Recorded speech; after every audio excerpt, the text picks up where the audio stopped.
Hello, I'm Marilyn from Marilyn's in Naples, Florida on 5th Avenue South. And usually I'm walking around, running around, giving you tips for the store, but this particular subject is extremely important. And these are our Saturday mornings, and I thought we'd just sit down this time and talk about it. Probably one of the most frustrating for me and for my customers, because I'm trying to help whenever they come in. They sort of come in like deer in headlights, and they don't know what to do. And you know what I'm going to tell you. This is the mother of the bride and the mother of the groom. This is an area where you're going to have to make some decisions. They either come too early to look for an item, they haven't thought about where they might look for the item, they don't know the information of the wedding, the colors, maybe what the bride wants, maybe what the mother of the bride. I was extremely lucky when I got married. My mother was a bridal consultant, so she took care of everything. But in today, a lot of this stuff is being handled online, so some of this information you can get off of there. But usually what happens is the mother of the bride is the one who makes the decision on the length of the skirt, which is probably one of the ones that's the most asked of me. If you are not communicating, if you're the mother of the groom and you're not communicating with the bride's mother or the bride, and they say wear anything, the best thing to be safe is to wear the same length as the bridesmaid, because then you never have to worry. You always look like you got the memo. And that's important because you have to think about, this is going to be pictures, so you somewhat want to be blending in and not sticking out for the next 50 years of their marriage in the photo album. Okay, so one of the ways I would start out, number one, is kind of think realistically, what do you want to spend? And everybody sometimes gets upset about that, but this is really an important part. It's not about how much money you have, it's about how much money you want to spend on a dress that you may or may only wear once or twice in your life. If it's going to be under a $500 dress, the best thing to do with that is you're in a department store range. Boutiques, you may be in some boutiques, but a lot of the boutiques in that price point aren't going to carry a large stock in that particular area. I would suggest, first of all, looking online. Get an idea of price points in stores that carry it.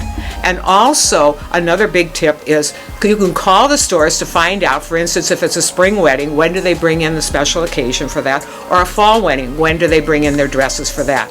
That's when they're going to have the largest selection on the floor. They may have it behind, but that's when they'll have it. That price point is an interesting one, because if you stay within that price point, the important thing will be on your accessories. What are you going to wear for shoes? What are you going to wear for an accessory to keep this looking, and your jewelry? So that's one of the things I want you to consider there. If you're going to do over $1,000 or more on a dress, you're talking trunk shows to get the very best. And in that case, I would start looking online at all of the stores like Saks or the other stores that carry Neiman's, that carry that kind of a price point, and find out when their trunk shows are for their designers. It also would be extremely helpful if you tried to find some of the designers you might like. Maybe you like Oscar de la Renta, maybe you like other designer names, but I would look to see which ones you like. There's always a list, or there should be in any department store, of what trunk shows are coming and when they are. And you want to schedule that at the same time that you're going to be doing the wedding.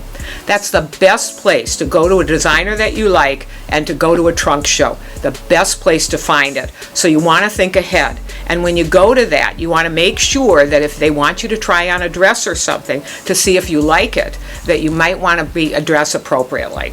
Mid-range, this is a little more challenging. You want to spend a little bit more money, but it's not as easy to find this price point.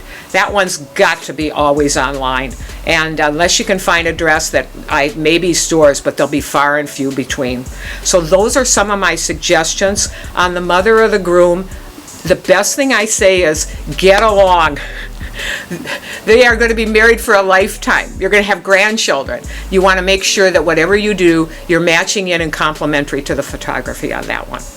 Well, those are some tips, and I have a lot more when you start talking about getting dressed.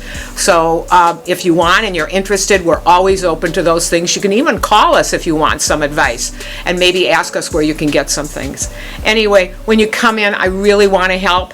And if you have a budget under $500 for a dress, we could certainly make sure that if you get the dress, we can get you the right accessories to go with it and make you look special. And that's really what it's all about. You should look just as special that day as you did on your wedding day.